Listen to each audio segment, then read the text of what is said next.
ఆంధ్ర తెలంగాణలో తక్కువ ఫీజులతో high quality results ఇస్తున్న ఏకైక సంస్థ తిరుమల్ ఐఏఎస్ ఇన్స్టిట్యూట్. మాజీ ఎమ్మెల్యే టీడీపీ నేత వంగవీటి రాధా అస్వస్థకు గురయ్యారు.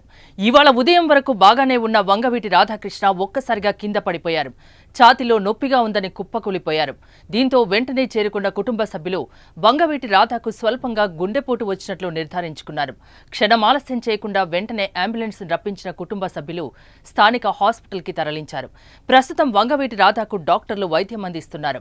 అయితే వైద్యం అందించిన తర్వాత వంగవీటి రాధా ఆరోగ్యంపైన డాక్టర్లు కీలక ప్రకటన చేస్తారని సమాచారం.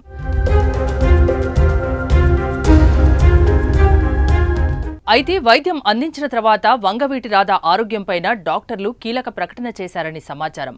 వంగవీటి రాధా ఆరోగ్య పరిస్థితి మెరుగ్గా ఉందని డాక్టర్లు చెప్పినట్టు తెలుస్తోంది. మరో 48 గంటలు వైద్యుల సమక్షంలోనే వంగవీటి రాధా ఉండాలని వారు సూచించారట. దీంతో కుటుంబ సభ్యులు కాస్త ఊపిరి పీల్చుకున్నారు. అయితే టీడీపీ నేత వంగవీటి రాధాకృష్ణ హాస్పిటల్ పాలు కావడంతో విజయవాడలో ఆయన అభిమానులు ఆందోళన చెందుతున్నారు.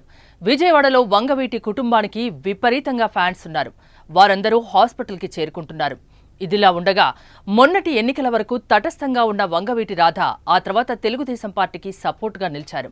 కాంగ్రెస్ పార్టీ ద్వారా రాజకీయాల్లోకి వచ్చిన వంగవీటి రాధాకృష్ణ 2004వ సంవత్సరంలో విజయవాడ తూర్పు నియోజకవర్గం నుంచి విజయం సాధించడం జరిగింది.